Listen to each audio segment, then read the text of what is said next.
Assalamualaikum warahmatullahi wabarakatuh. Di sini kami dari kelompok 7 Sistem Basis Data kelas C akan mempresentasikan laporan kami mengenai modul 1. Izinkan kami untuk share screen terlebih dahulu.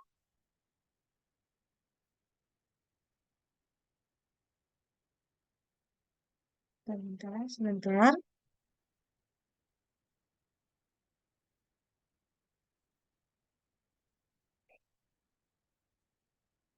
Nah, berikut laporan pengerjaan modul 1 dari kelompok kami.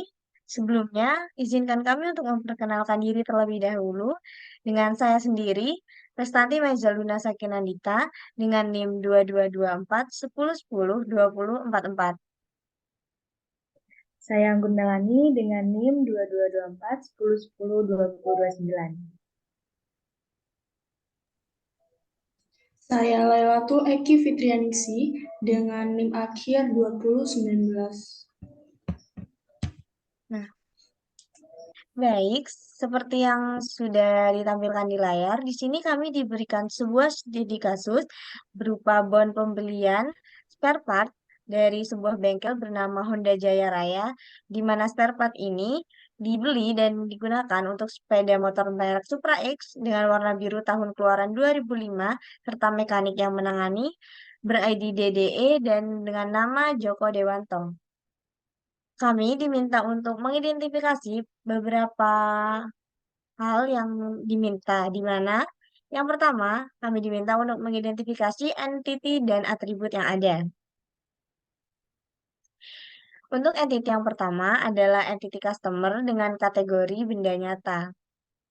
Entity ini mencatat dan menyimpan data-data mengenai identitas customer dengan kendaraan yang dimilikinya. Alasan mengapa customer dimasukkan sebagai entity karena ketika terjadi transaksi atau pembelian barang di bengkel, maka diperlukan data dari customer, baik dari identitas maupun keterangan kendaraannya. Sehingga dapat disimpulkan bahwa data ini termasuk dalam business process dan perlu dicatat. Yang mana atribut yang terdapat dalam entity ini, yang pertama ada ID customer sebagai primary primary key dan nama customer dengan bersifat mandatori, alamat customer bersifat mandatori, nomor HP bersifat opsional, opsional, nomor polisi bersifat secondary key, lalu merek kendaraan bersifat mandatori, tahun keluaran kendaraan bersifat mandatori, serta warna bersifat opsional.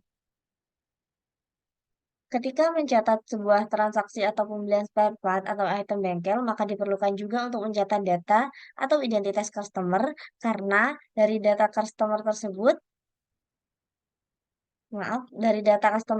nantinya bisa berelasi dengan transaksi penjualan.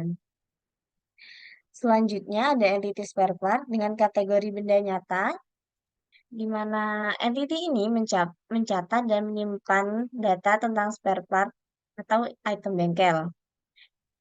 Alasan mengapa spare part dimasukkan sebagai entity karena ketika terjadi transaksi di bengkel itu memerlukan data dari spare part yang tersedia. Sehingga spare part ini terkait dengan business process dan perlu dicatat. Atribut yang ada dalam entity ini antara lain ID spare part sebagai primary key, kode spare part sebagai secondary key, nama spare part yang bersifat mandatori, serta jenis spare part yang merupakan foreign key.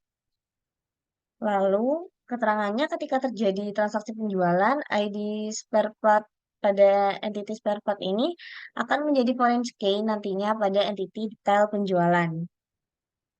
Lalu selanjutnya ada entity mekanik dengan kategori benda nyata. Entity ini akan mencatat dan menyimpan data tentang identitas mekanik yang bekerja di bengkel tersebut dalam melayani pelanggan. Alasan mengapa mekanik dimasukkan sebagai entity karena data mekanik yang karena ketika terjadi transaksi atau pembelian spare part di bengkel, diperlukan mekanik yang bertugas untuk bertanggung jawab atas kendaraan yang ditanganinya sehingga dapat disimpulkan bahwa eh, data ini terkait dengan business proses dan perlu dicatat. Atribut yang terdapat dalam entity ini antara lain ID mekanik sebagai primary key, nama mekanik yang bersifat mandatori, alamat mekanik yang bersifat mandatori, nomor HP mekanik yang bersifat mandatori, dan tahun masuk mekanik yang bersifat mandatori. Untuk keterangannya, ketika nanti terjadi sebuah transaksi, maka diperlukan untuk mencatat identitas mekanik tersebut sebagai penanda untuk setiap proses transaksi atau servis kendaraan serta sebagai bentuk pertanggungjawaban nantinya. Untuk selanjutnya akan dijelaskan oleh teman saya. Baik, untuk entity selanjutnya yaitu entity penjualan. Nah, entity penjualan ini termasuk dalam kategori peristiwa, di mana entity penjualan ini mencatat dan menyimpan data berupa transaksi penjualan. Adapun alasan penjualan ini dimasukkan sebagai entity adalah karena ketika terjadi proses penjualan di bengkel, data penjualan ini sangat diperlukan karena di dalamnya berisi informasi transaksi yang telah dilakukan. Sehingga dapat disimpulkan bahwa data ini terkait dengan business proses dan perlu untuk dicatat. Adapun atribut dari entity penjualan ini yaitu yang pertama ada ID penjualan yang berfungsi sebagai primary key, ada nomor faktur, sebagai secondary key ada tanggal, ID admin, ID customer yang bersifat mandatori. Keterangan ketika mencatat sebuah transaksi penjualan spare part atau item bengkel perlu mencatat atau menyimpan tentang transaksi penjualan seperti nomor nota dan tanggal penjualan.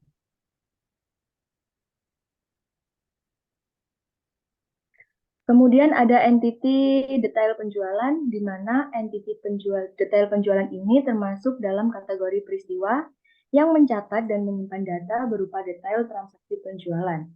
Alasan mengapa detail entity penjualan ini dimasukkan ke dalam entity, karena ketika terjadi transaksi penjualan di bengkel, data detail penjualan ini sangat diperlukan karena dibutuhkan sebagai jembatan atau penghubung antara entity spare part dan entity penjualan. Karena kedua entity tersebut menghasilkan cardinality many to many, sehingga dapat disimpulkan bahwa data ini terkait dengan business proses dan perlu untuk dicatat. Adapun atribut dari detail penjualan, yaitu yang pertama ada ID detail penjualan sebagai primary key, ada tanggal, ID spare parts, kuantum, harga, dan diskon yang bersifat mandatori. Keterangan yang pertama, ketika mencatat sebuah transaksi penjualan, entity detail penjualan ini membutuhkan ID penjualan dan juga ID spare parts. Yang kedua, atribut diskon adalah atribut optionality, karena pada atribut diskon dapat diisi maupun tidak tergantung dengan situasi dan kondisi ketika ada diskon ataupun tidak ada diskon. Kemudian ada entity admin, di mana entity admin ini termasuk dalam kategori benda nyata yang berguna untuk mencatat dan menyimpan data mengenai orang yang melakukan transaksi penjualan dengan customer. Adapun alasan admin ini dimasukkan sebagai entity adalah saat customer melakukan transaksi, tentunya customer memerlukan sebuah perantara. Adapun perantara ini adalah berupa admin. Sehingga dapat disimpulkan bahwa data admin ini terkait dengan bisnis proses dan perlu untuk dicatat. Adapun atribut dari admin, yaitu yang pertama ada ID admin sebagai primary key, ada nama, alamat, dan nomor HP yang bersifat mandatori. Keterangan ketika mencatat sebuah transaksi penjualan atau item bengkel, diperlukan data mengenai admin yang mencatat transaksi dengan pelanggan.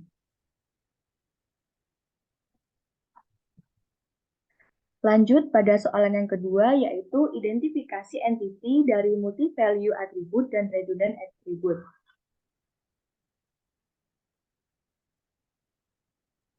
Nah, setelah kita analisis, ternyata terdapat satu entity yang bersifat redundant, yaitu entity jenis spare parts, yang dimana entity ini dikategorikan sebagai benda abstrak yang menyimpan data tentang jenis spare parts atau item barang. Alasan dimasukkannya di jenis spare parts ini sebagai entity adalah ketika jenis spare parts dimasukkan ke dalam entity spare parts mengakibatkan menjadi redundant attribute, sehingga dapat disimpulkan bahwa jenis spare parts ini harus dipisah menjadi entity tersendiri yang bernama entity jenis spare parts. Adapun atribut dari jenis spare parts ini sendiri adalah yang pertama yaitu ada ID jenis spare parts yang bersifat primary key dan juga ada kode spare parts yang bersifat mandatori, nama jenis yang bersifat mandatori. Keterangan setelah jenis spare parts menjadi sebuah entity baru, maka atribut ini akan dihapus dari entity spare parts. Untuk mencatat jenis suatu barang tertentu di entity item bengkel, cukup mencatat UID jenis spare parts-nya saja.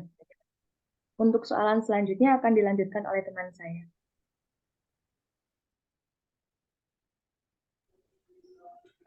Baik, selanjutnya akan dijelaskan oleh saya ketiga mengenai atribut yang tidak bisa dimasukkan ke entity yang ada. Lanjut. Mungkin bisa dibukakan spreadsheet yang telah kita buat bersama.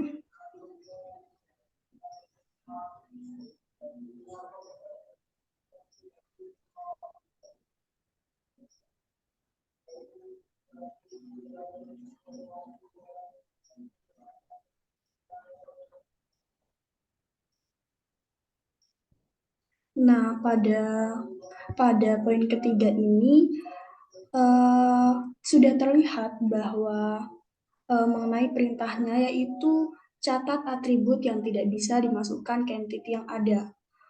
Juga ada beberapa atribut yang relevan dan harus disimpan, namun tidak masuk di entity yang telah ada.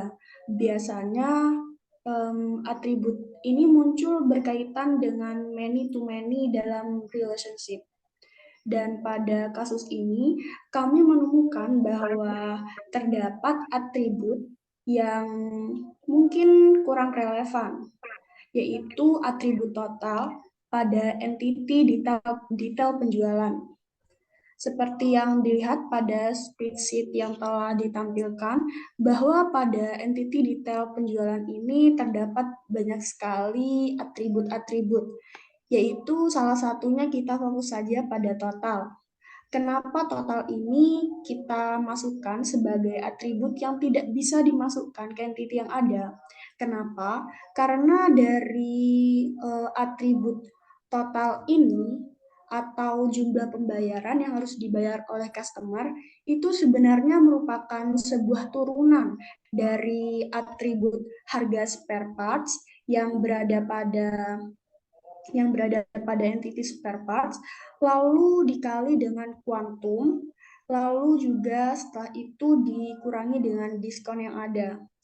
Nah, dari perhitungan tersebutlah DBMS, yaitu Database Management System, akan secara otomatis dapat membuat perhitungan tanpa membuat sebuah perhitungan secara manual. Maka dari itu kita mengambil atribut total sebagai atribut yang tidak bisa dimasukkan ke entity yang ada. Lalu selanjutnya,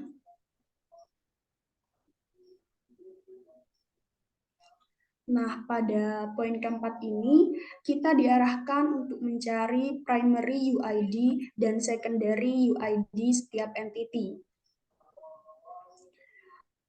Mungkin akan saya jelaskan sedikit terlebih dahulu bahwa pada nomor 4 ini sangat berhubungan erat dengan yang namanya unique identifier.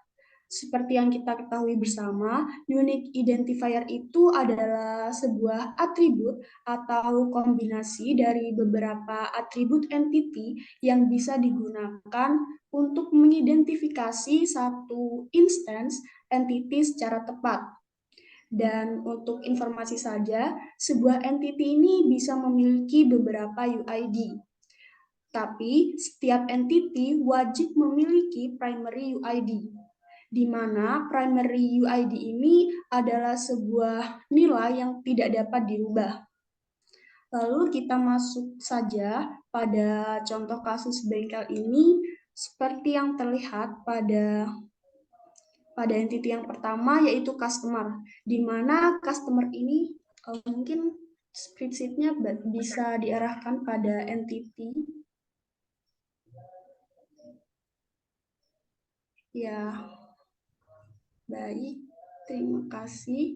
Nah, pada entity customer ini kita bisa melihat beberapa banyak atribut ini, tetapi kita harus menentukan UID mana yang termasuk primary ataupun secondary UID. Di sini kita menemukan bahwa primary UID ini pada entity customer adalah ID customer. Kenapa? Karena ID customer ini nilainya tidak dapat berubah, sedangkan pada atribut nomor polisi ini nilainya mungkin bisa berubah. Maka dari itu kita memilih ID maaf, maka dari itu kita memilih atribut nomor polisi ini sebagai secondary UID. Dan pada ID customer ini merupakan artificial UID atau biasa disebut dengan auto increment. Auto increment ini untuk memberikan sebuah nilai yang berurutan karena ID ID customer ini nantinya akan digunakan sebagai integer atau angka sebagai unique identifier dan nomor polisi ini sebagai natural karena nomor polisi ini juga bisa dibuat oleh sendiri, yaitu dari pihak polisi tersebut, tidak dari sistem. Lalu entity selanjutnya ada admin yang memiliki UID, ID admin, dan tentu saja apa saja yang berhubungan dengan ID itu mungkin termasuk pada artificial UID karena nilainya langsung pada sistem yang berurutan atau auto increment. Dengan primary UID, kenapa? Karena nilai ID admin ini juga tidak dapat diubah. Lalu entity yang selanjutnya terdapat entity mekanik dengan tentu saja daftar ID-nya itu ID mekanik dengan artificial UID karena ID tersebut sudah keluar dari suatu sistem secara otomatis tanpa dibuat tangan oleh manusia sendiri. Dengan primary UID artinya bahwa ID mekanik ini nilainya tidak dapat diubah. Lalu terdapat entity spare parts di mana entity spare parts ini kita ketahui bahwa memiliki dua daftar UID, di mana daftar yang pertama yaitu ID spare parts sebagai primary UID karena nilainya tidak dapat dirubah. Lalu dengan ID spare parts ini kita dapat mengetahui bahwa ID tersebut merupakan artificial UID karena ID tersebut sudah secara otomatis keluar dari sistem ataupun auto increment.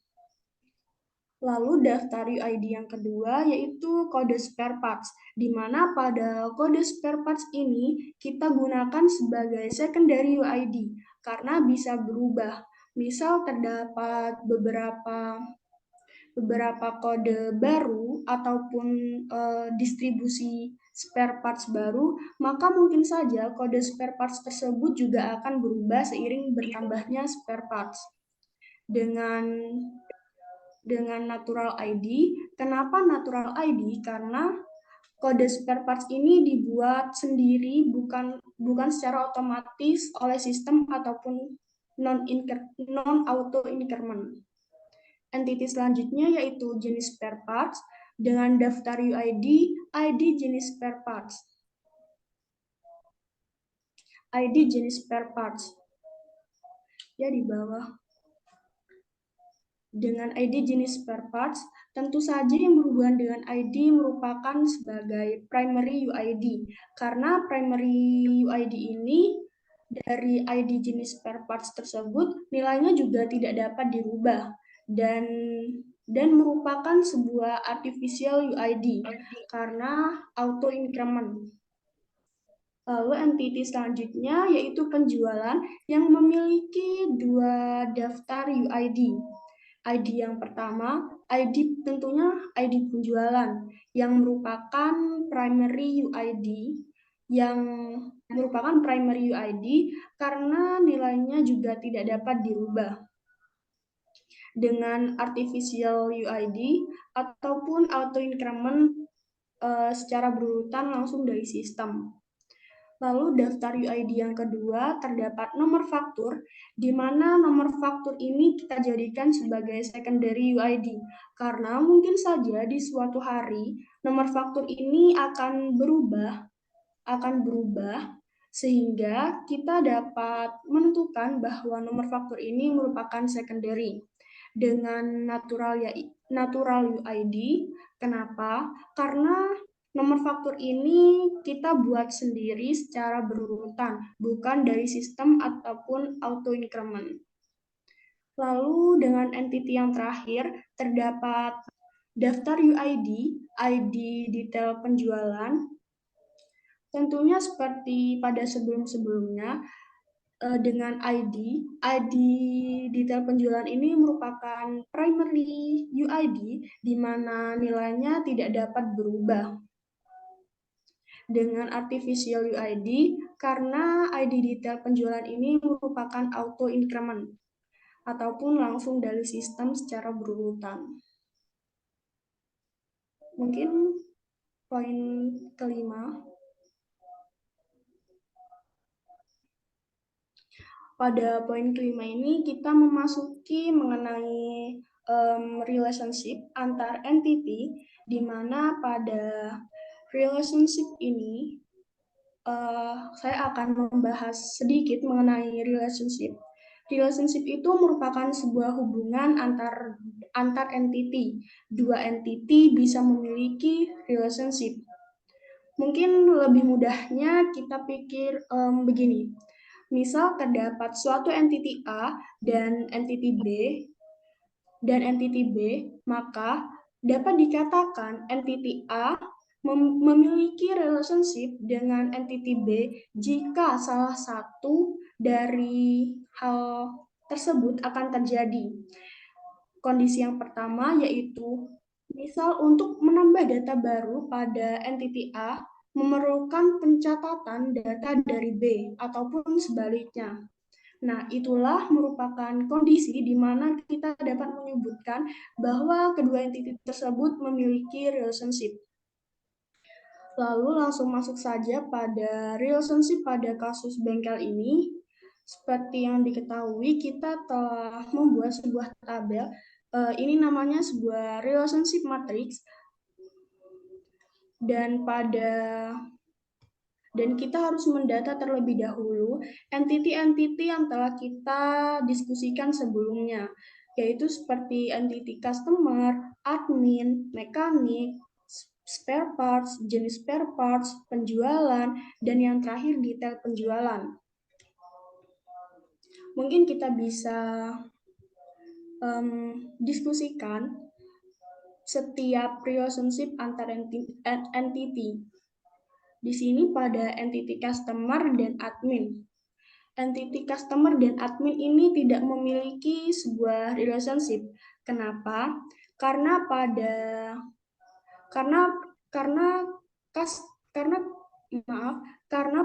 customer tidak membutuhkan data admin dan begitu juga sebaliknya. Data admin tidak membutuhkan data customer. Lalu mari kita lihat relationship dengan customer dan mekanik. Tentunya memiliki sebuah relationship. Kenapa? Karena customer ini sangat berhubungan atau berelasi dengan mekanik, karena customer ini ataupun pelanggan harus berhubungan dengan mekanik agar dapat menservis kendaraannya. Lalu selanjutnya customer spare parts tidak memiliki relationship karena customer tidak membutuhkan sebuah data dari entity spare parts tersebut. Begitu pula sebaliknya. Lalu pada customer dan jenis spare parts juga tidak memiliki relationship karena customer tidak membutuhkan data dari entitas jenis spare parts dan begitu juga sebaliknya. Lalu selanjutnya, mari kita lihat relationship antara customer dengan penjualan, di mana customer dan penjualan ini tentunya memiliki sebuah relationship ataupun relasi. Dari sebuah customer, maka mungkin akan terjadi sebuah transaksi penjualan. Tanpa customer, penjualan pun tidak akan terjadi. Nah, dari kasus tersebut dapat kita lihat bahwa customer memerlukan data dari penjualan dan penjualan juga memerlukan data dari seorang customer. Lalu, entity customer dengan detail penjualan tidak memiliki relationship karena customer tidak memerlukan sebuah data dari detail penjualan, begitupun sebaliknya. Admin dan mekanik. Admin dan mekanik juga tidak memiliki relationship karena admin tidak memerlukan atau membutuhkan sebuah data dari mekanik dan mekanik juga tidak membutuhkan sebuah data dari admin. Lalu begitu pula dengan admin dan spare parts. Admin tidak membutuhkan sebuah data dari spare parts dan begitu juga sebaliknya. Lalu, admin dan jenis spare parts juga tidak memiliki relationship. Kenapa? Karena admin juga tidak memerlukan sebuah data dari jenis spare parts dan jenis spare parts juga tidak membutuhkan sebuah data dari admin tersebut. Lalu selanjutnya, admin dan entity penjualan. Kami pikir pada entity tersebut memiliki sebuah relationship karena seorang admin dan seorang penjualan itu hubungannya sangat erat. Kenapa? Karena dari penjualan tersebut yang mencatat sebuah transaksi penjualan yaitu admin yang bertugas. Maka dari itu tanpa admin transaksi penjualan tidak akan terjadi dan tanpa penjualan dan tanpa transaksi penjualan admin pun tidak akan bekerja atau ada. Lalu selanjutnya admin dan detail penjualan. Admin dan detail penjualan ini tidak memiliki relationship karena admin tidak membutuhkan sebuah data dari detail penjualan ataupun sebaliknya. Selanjutnya, entity mekanik dan entity spare parts. Entity mekanik ini tidak memiliki sebuah relationship atau relasi dengan spare parts dikarenakan entity mekanik ini tidak membutuhkan sebuah data dari spare parts ataupun sebaliknya. Dan begitu pula dengan mekanik dan jenis spare parts yang tidak memiliki relationship. Lalu, terdapat entity mekanik dan juga penjualan. Tentunya memiliki sebuah relationship ataupun relasi dalam hubungan kedua entity ini. Karena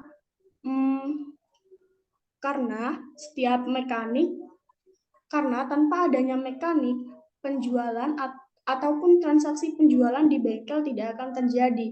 Seperti yang kita ketahui bahwa mekanik ini adalah seseorang yang akan mengoperasikan dalam toko bengkel tersebut. Tanpa mekanik, penjualan tidak akan terjadi dan tanpa penjualan pun mekanik juga tidak akan bekerja. Lalu terdapat entity mekanik dan detail penjualan, di mana kedua entity tersebut tidak memiliki sebuah hubungan ataupun relationship dikarenakan entity spare parts tidak membutuhkan sebuah data dari detail penjualan dan begitu pula sebaliknya. Lalu dilanjutkan dengan entity spare parts dengan jenis spare parts. Tentu saja dari kedua nama entity tersebut sudah terlihat bahwa mereka memiliki sebuah relationship atau hubungan ataupun relasi. Di mana pada spare parts ini, spare parts sangat membutuhkan sebuah jenis entity spare parts ini sangat membutuhkan data dari jenis spare parts. Kenapa? Karena misal kita ambil contoh kondisi real dalam bengkel, misal terdapat jenis jenis oli di mana dibagi menjadi oli premium dan oli biasa ataupun oli lainnya. Dari situlah kita menemukan bahwa entity spare parts dan entity jenis spare parts ini tidak memiliki sebuah Maaf, dari situlah kita mengetahui bahwa entity spare parts dan jenis spare parts ini memiliki sebuah relasi. Lalu, entity spare parts dan entity penjualan tidak memiliki relationship karena keduanya tidak saling membutuhkan suatu data. Lalu dilanjutkan dengan entity spare parts dan entity detail penjualan, di mana pada kedua entity tersebut memiliki sebuah relationship karena pada spare parts ataupun item bengkel yang dijual memiliki sebuah hubungan erat dengan detail penjualan. Dari barang-barang tersebut, kita dapat mengetahui detail penjualan seperti berapa spare parts yang dibeli oleh customer dan lain sebagainya. Maka dari itulah kita menyimpulkan bahwa entity spare parts dan entity detail penjualan memiliki sebuah relationship. Lalu selanjutnya, entity jenis spare parts dan entity penjualan. Kedua entity ini tidak memiliki sebuah relationship karena jenis spare parts tidak membutuhkan data dari entity penjualan dan penjualan juga tidak memerlukan data dari entity jenis spare parts. Lalu dilanjutkan dengan entity jenis spare parts dan entity detail penjualan. Dari kedua entity ini sudah maaf sebelumnya.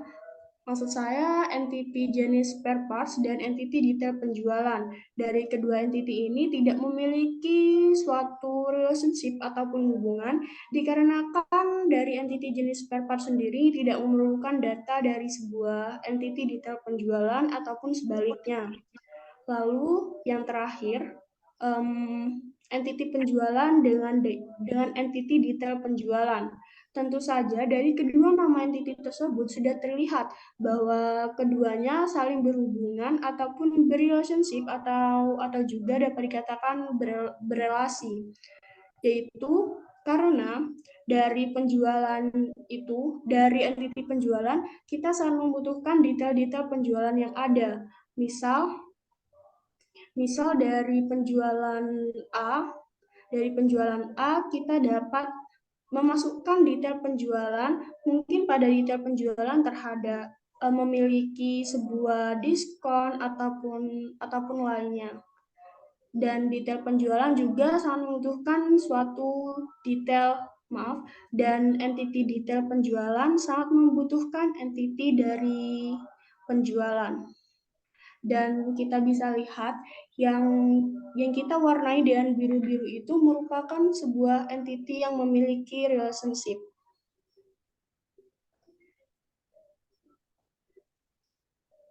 Sudah. Ya, baik. Nah, mungkin itu adalah em, laporan yang bisa kami sampaikan. Untuk kesimpulan atau rangkumannya, di sini terlihat bahwa eh, entity yang kami temukan adalah entity customer, entity admin, entity mekanik, entity spare part, entity jenis spare part, entity penjualan, entity detail penjualan.